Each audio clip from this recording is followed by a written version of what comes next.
Hello, guys. This is the Crypto Sheikhs Podcast. We're here for another episode talking about crypto, blockchain, NFTs. I'm your co-host, Anas Burton. I'm here with my main man, Danosh Big D. How's it going, my man?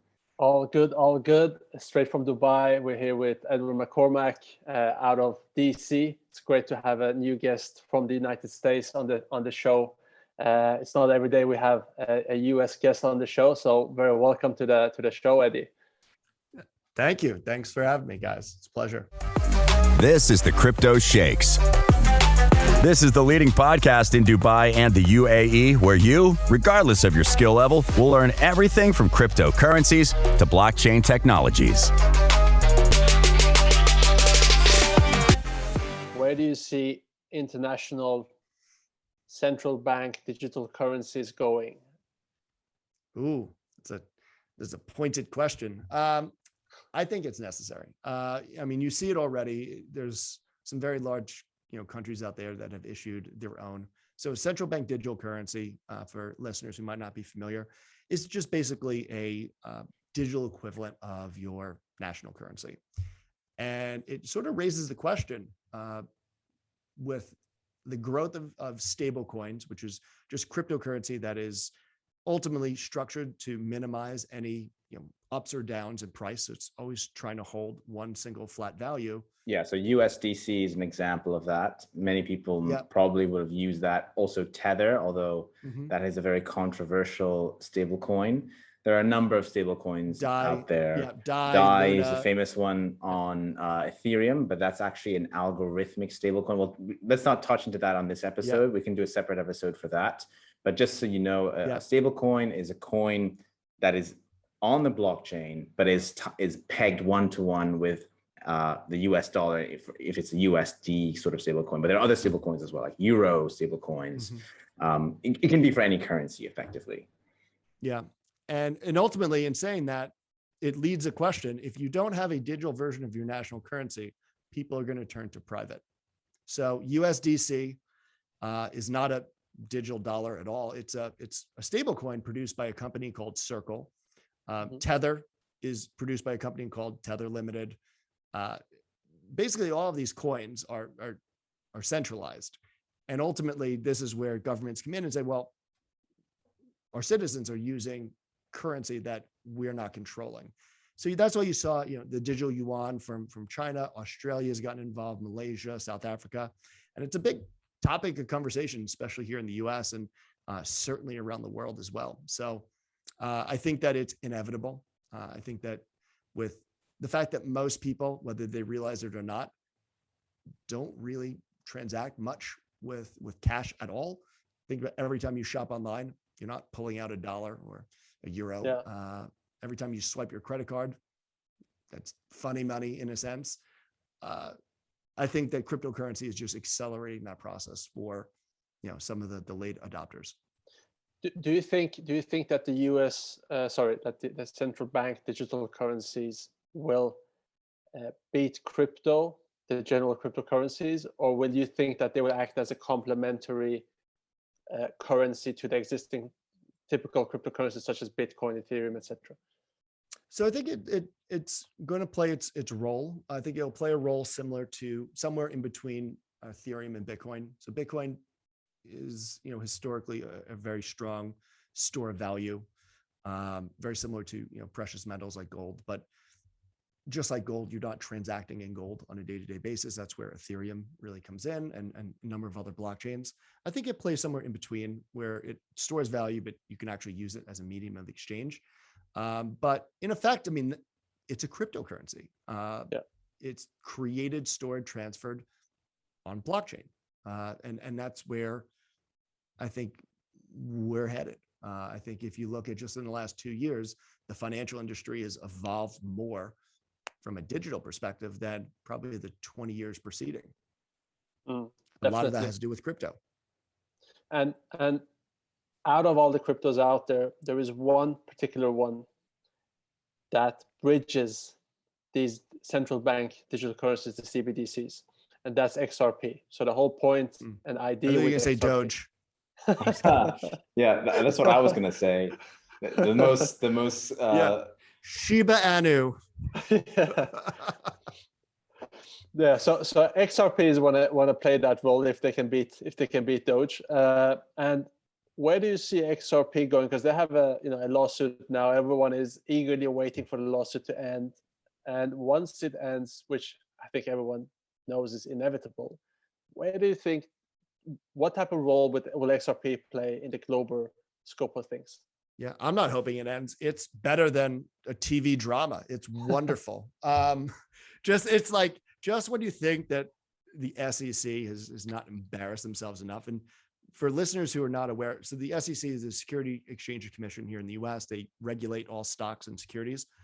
This lawsuit against Ripple happened one day before the former SEC chairman was about to leave because the new Biden administration was about to take over. So his parting gift at the SEC was this lawsuit. And ultimately, the new SEC chairman who came in ultimately was dealt with these cards and had to sort of try to save face for the agency. Let's also not forget that former SEC chairman then left to join effectively a fund which supports Bitcoin and Ethereum, but not XRP. So there's a lot of discussion on Twitter as to whether there's some conflict of interest here, because some may argue that XRP is a threat to Ethereum. Well, not to Ethereum per se, but to Bitcoin's role, given its, for example, its higher transaction fees, the fact that it's very much of a, in some people's views, a dinosaur crypto compared to XRP's extreme speed, where it moves and settles within 3 to 5 seconds. XRP also doesn't use proof of work, so it's environmentally a lot more friendlier, and that's something I think that Ripple talks a lot about versus both Ethereum and Bitcoin, which you touched on this before. A proof of work, we didn't really talk about this, but proof of work requires a lot of environmental sort of constraints, because you need to use mining power coming from computers, large numbers of computers, to solve these math problems. And this is one of the bigger sort of concerns about crypto that some people kind of like to say. But XRP obviously does this in a different way, because it doesn't use proof of work. In fact, all of its coins are already in circulation, which is different from Bitcoin, which is continuously producing more crypto up to a certain point in 2100. So a lot of differences here. And I know it's a very topical subject, so I just wanted to highlight this. That whenever we've talked about XRP with our community on Instagram or on Twitter, we've always seen, it's always brought in about some emotions, because so a friend of mine, so I work at checkout.com, which is a payments gateway where we work with a lot of crypto companies, and the head of digital assets there of crypto, he was burned very badly by XRP back in 2017, because it rose all the way up to about $3-4 and crashed down to 20 cents after the big bear market. And ever since that time, people have had this view that, because a lot of XRP is held by Ripple, it's effectively a centralized kind of company, that the crypto itself is not decentralized, and that Ripple can always dump on sort of the retail investor who has bought XRP because they have such a large amount. And so it's a dangerous crypto to be kind of involved in. And it's also not consistent with the sort of philosophy behind crypto around decentralization. So very big topics here. I'm glad that we've got somebody here who knows a lot about XRP, because actually, full disclosure, myself and Danosh are actually big supporters of what XRP is trying to build. So I'm just trying to paint both sides here to give the audience some background info around this topic before we delve in. Yeah, and I just want to say it's being centralized is not necessarily, doesn't have to be a bad thing. You mentioned USDC, USD coin. It's a centralized coin. Same thing with Tether.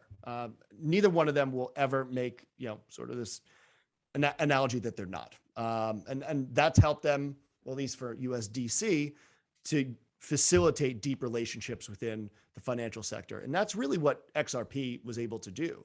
XRP, which is created by Ripple Labs, it's a fintech, created this fintech SaaS platform where banks ultimately can transact and do, borderless payments and sort of move money around very quickly, very cheaply. And XRP was the essentially the token to help facilitate all of that. Now, in saying that, going back to the SEC comment, I think and this just happened in the last month, I found fascinating.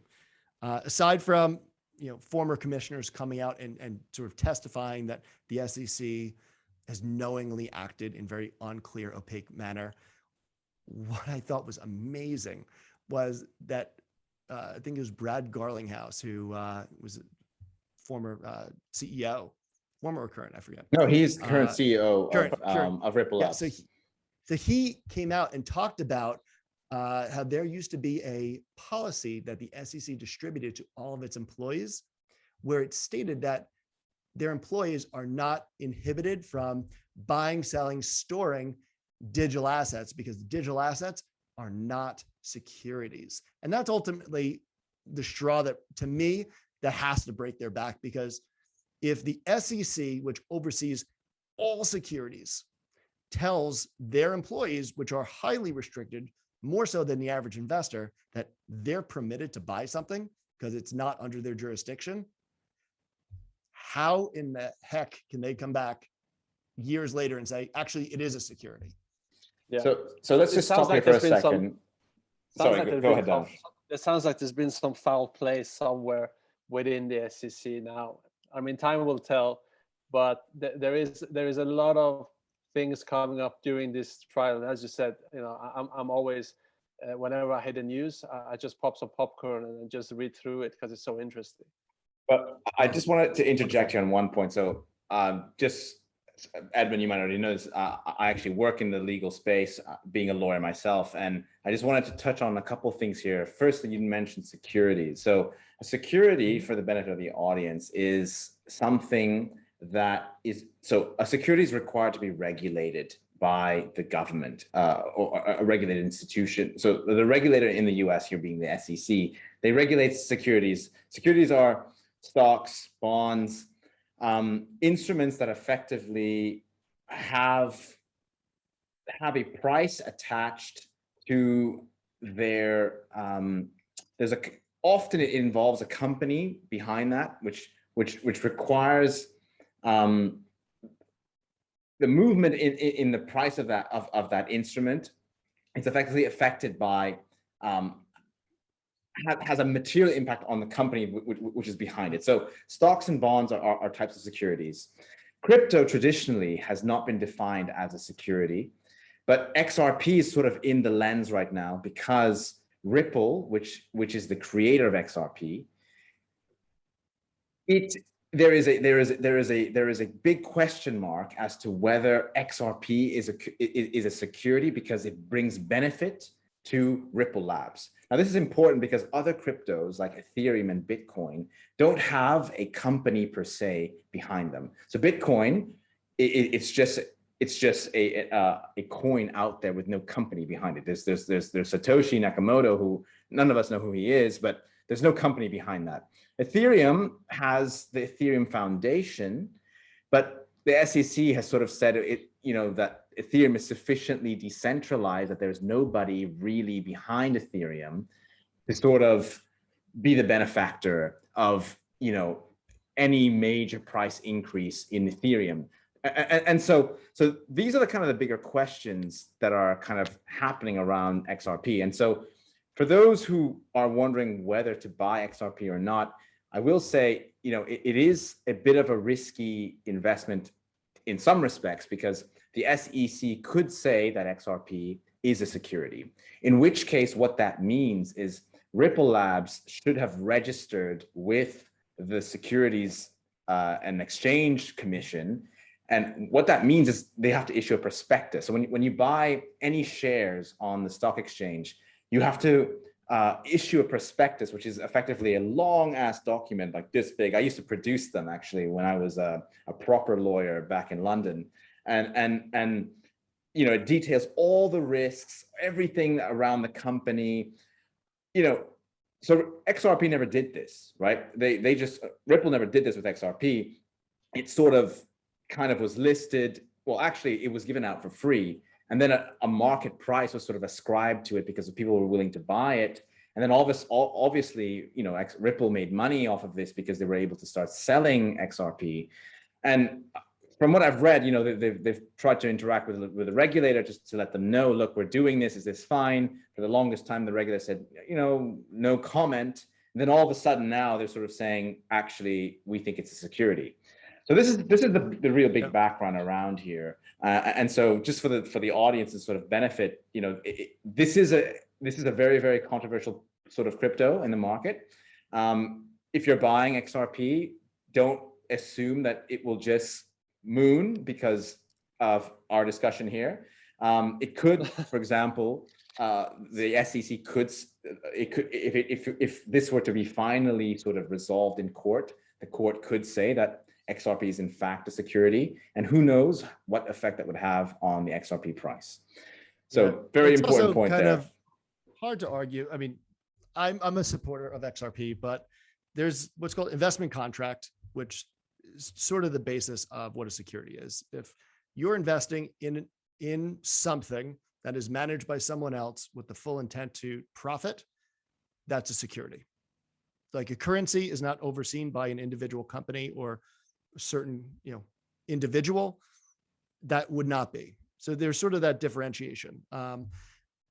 If you are running a fintech company, and there are two laws that are really the cornerstone of the SEC. It's the Securities Act of 33, which tells you everything you need to do in order to register, because prior to 1933, there was a lot of false claims and a lot of companies that were that ultimately led to the Great Depression here in the US. And then the subsequent year, 1934, was how you need to sell.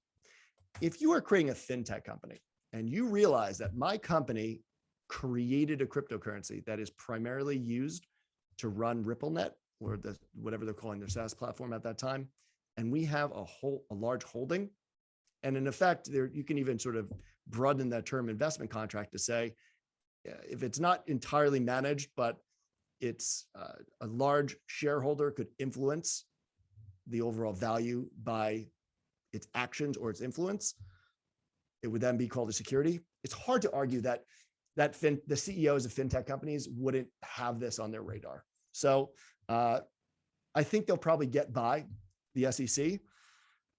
Should they? No. I think it's a stupid tax. And I think that a stupid tax needs to be paid by Larson and Garlinghouse, but that shouldn't involve prison. They should just have to pay a lot of money to a charity for being stupid. Anyway, all right, let's move this conversation into a more joyful topic and round this up. NFTs. I think, so me and Danosh, I'm actually wearing a Bored Ape Yacht Club t-shirt right now. Not that I own one, but I'm supporting the Christie's sort of drop that's happening right now with the Bored Ape Yacht Club. Me and Danosh have talked about this before on our podcast, but we're not here to talk about art, actually, because you actually have a very interesting exposure to NFTs. Edmund, why don't you tell us a little bit about that? Yeah, you're going to make me say that I bought the Kings of Leon NFT, and that would be true. Put out, that's something I'm entirely proud of. I don't mind them. For the purposes of this podcast, I'm going to tell you I bought it for my wife, and you have to prove I'm wrong. But they put out an album about 2 months ago, and on Yellowheart, it's yellowheart.io. And they were really one of the first NFTs one of the first musicians to package up their entire album in the form of an NFT. So I was really excited about it. I think they broke records, and you've seen a lot of other artists sort of follow behind, not just putting out their music, but also finding other outlets to be creative, whether it's artwork, whether it's, I think actually Kings of Leon coincidentally had this golden ticket, this very Charlie and the Chocolate Factory kind of style purchase that you could make, where for every tour that they do forever moving forward, you will get 4 tickets front row at one show every tour. So it's like they're finding ways to connect with artists. Artists finding ways to connect with fans in new ways. And for me, kind of going back and tying this to MySpace, that was really one of the big reasons why I wanted to join them, because at the heart, way back in the day when they were first founded, it was a music site. And I really liked how musicians, jumped on board. There was a famous comedian, Dane Cook, who really built his fame by embracing MySpace and figuring out a way to connect with fans. And I think it's phenomenal. And I'd love to see sort of all these new artists, not only connecting with fans, but also using NFTs to also potentially increase their royalties and get paid more, which I certainly support as well. So given your background with MySpace, where do you see the music industry in 5 years? How do you think NFTs are going to shape that view of the music industry in 5 years? Yeah, so I'll go back, having helped launch Apple Music. I'm intimately aware with sort of what the challenges are right now when it comes to overall royalties, for instance. So if you look at, first of all, if you look at how much money an artist gets, it's, even when you buy an album or when you were buying CDs, there was what's called value leakage. Citibank put out a really good report. It was something like, for every dollar you spent, 24 cents went back to the artist, or something astronomical, something like really low like that, and astronomical for the record labels. When it comes to streaming, not only do they not make much at all on their streaming, but it's almost impossible for them to actually keep track of who's streaming, how many streams did we get from what platform, because all that data is proprietary. Apple isn't releasing a report and opening up their customer records. Spotify's not doing that. Forget about, you look at radio. So it becomes really hard to not only track how my music is being played, but then when you dig at a level even deeper and you look at royalties, that becomes wild, because then you have to pay royalties to all these different unions and people who are collaborated, the artists themselves. And now it's a really complex web, and it's broken today. I would imagine there's a tremendous amount of money that's sitting on some record labels' books, their balance sheet. Yeah, I mean, I would think that someone would come up with an equivalent of Spotify, but for NFTs. So this is where I think there already is. So there was a platform called Tidal that was, and still around, but it was introduced years ago as this streaming platform released by artists. And they did a misstep. They were trying to charge like $30 a month for it and say that they had higher fidelity audio. But in effect, what happened recently was, if you saw Jack Dorsey, who's the CEO of Twitter, he bought a very large chunk of Tidal. And I haven't seen too much talk about this in any of the news, any websites. But if I think about Jack Dorsey, who's very leaned in when it comes to crypto, correct, and ultimately, how can Tidal now compete with Spotify and Apple? I think that they say, you know what, we're not going to try and compete from a streaming standpoint with them. We're going to be the go-to marketplace for musicians who want to release NFTs. That's crazy. That's that market. That they're gonna take over the whole market quickly, because it's an arms race. What exclusive thing do I have that I can offer in our marketplace for NFTs? And they could corner the market with that. Wow, that's revolutionary. I mean, we're seeing so many different industries being disrupted by blockchain and various technologies, and music is just one of them. Art is one of them, and what this means for music is crazy. How tickets are sold, how the music is sold, everything is going to be NFT'd in the future. A lot of the things that we are taking for granted and we're just buying in the normal way today is going to be completely decentralized without a middleman to take a big chunk, to take a big cut. And it's amazing to see how the world is changing. I want to go back to your NFT just for the benefit of the audience. A lot of people don't understand this when they're owning. So a lot of our audience actually don't own an NFT. We actually ran a poll recently, and it was very much in the kind of lower percentages where people are owning NFTs.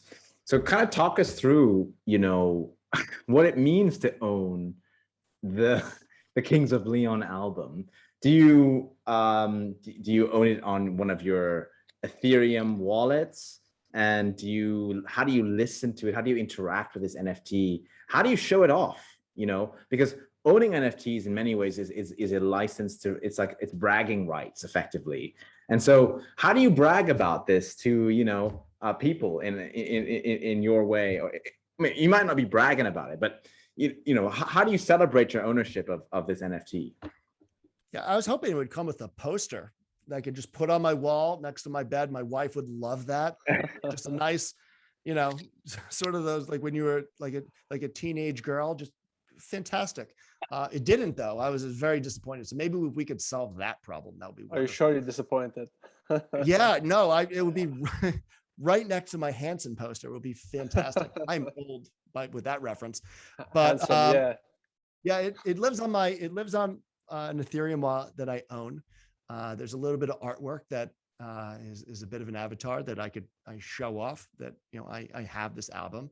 I don't, because it's not necessarily the artist or the band that I sort of want people to associate me with right away. But yeah, it's unique because ultimately what I love about it is, it's an album that they wanted to release directly to their fans. Here's a limited number of albums that we want to release here.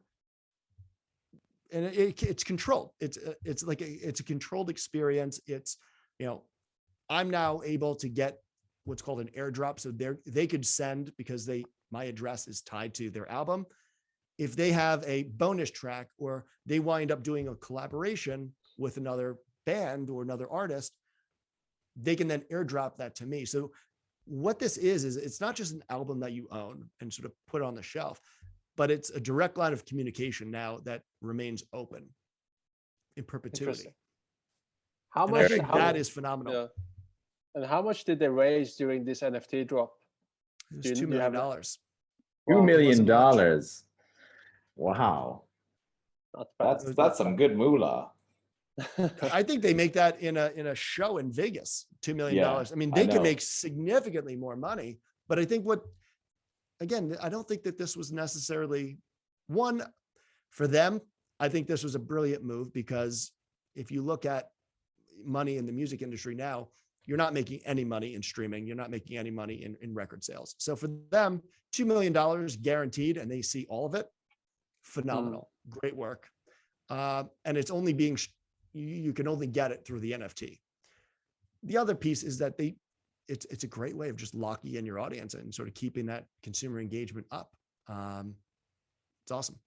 Awesome. I think it's a brilliant idea. Fantastic. All right, then. Well, I mean, it's been such an interesting podcast. I mean, we covered a lot of different topics. I think we can wrap it up here because it's been a pretty long episode, more than we expected. I mean, it was very, very interesting. Loved the discussion on XRP, music, education. I mean, it's such a wide variety of topics. Trading with Woo. I mean, this is great. I really like what we've covered. It's one of the most diverse episodes we have. Want to thank you again, Edmund, for coming on to the show. We're going to be sharing sort of you can find sort of more details about Edmund's so DChained in the show notes. We're also going to be sharing some of aspects of this episode on our Instagram page, so make sure to check us out on Instagram, Crypto Sheikhs Podcast. Edmund, did you want to share any platforms with the audience that they should check you up on? Yeah, check us out on YouTube. It's youtube.com/DChained. I'm just vying to become the third Sheikh. I don't know. You don't allow redheads as part of the Sheikh. Of course we do. You're the first American Sheikh on the show.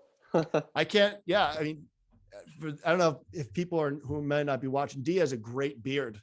I've been trying to grow this for about 3 months. So wow, I don't think I'm gonna. I just shaved this morning. Yeah. Big D has always got the best beards, man. I mean, you should actually grow it out properly into like a that looks horrible.